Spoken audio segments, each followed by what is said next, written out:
Olá, eu sou Haroldo Maranhão, sou pastor do Ministério Cristão Alfa e Ômega aqui em Alphaville. Estou até aqui na minha sala agora compartilhando com você esse tempo. Agradeço porque você está aqui comigo. E eu estudo escatologia já há 50 anos. Eu comecei a estudar antes de nascer, como você pode perceber. E essa paixão por estudar escatologia veio de uma experiência no acampamento Palavra da Vida, onde eu servi lá jovenzinho.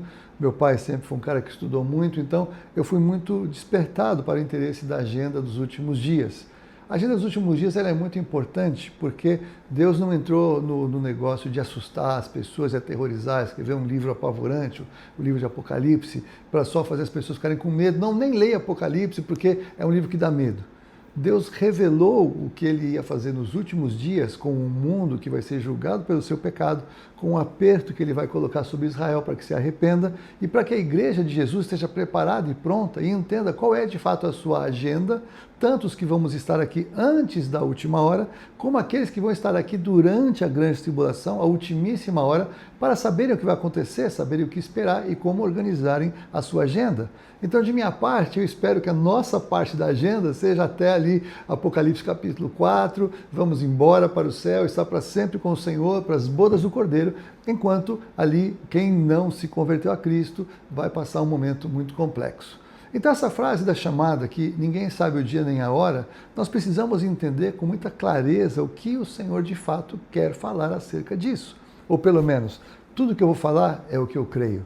Ninguém em escatologia pode falar, é assim. Pode dizer, eu creio assim, baseado nesse texto, naquele texto, porque ainda está adiante de nós. Em Apocalipse capítulo 9, versículo 15, nós encontramos um texto muito interessante, em que o Senhor fala acerca de anjos que estão presos no rio Eufrates, para aquela hora, dia, mês e ano. Então, há uma data específica e completa dada no livro de Apocalipse para quem estiver aqui naquele tempo terrível da grande tribulação. Ou seja, o Senhor tem datas completas para os últimos dias, e essa é uma data que não pode ser mudada, porque é uma data que ele tem preparada específica. Então, quando Jesus ele estava ali falando para os seus discípulos acerca do sermão profético com Pedro, André, Tiago e João no Monte das Oliveiras, ele disse que quanto àquele dia e hora, ninguém sabe.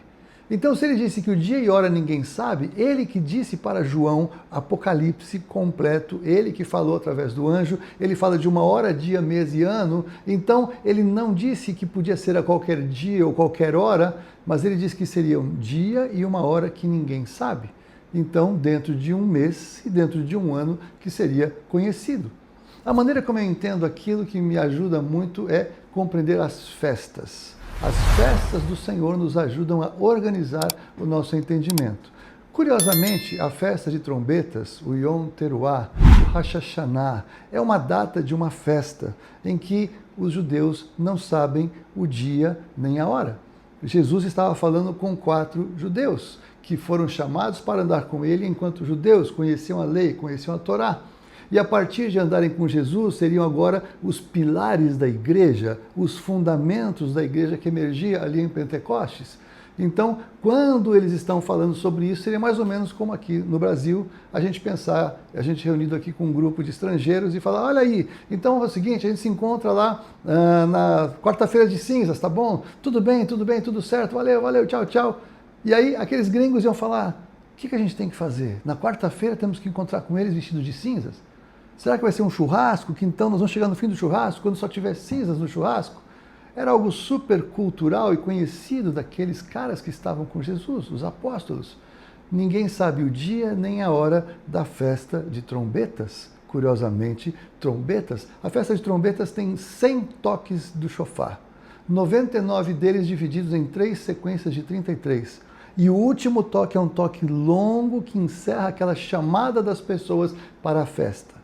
Eles sabem quais são os 2 dias da festa, que começam às 18 horas do primeiro dia e vão até às 18 horas do segundo dia, quando encerra o período de tempo.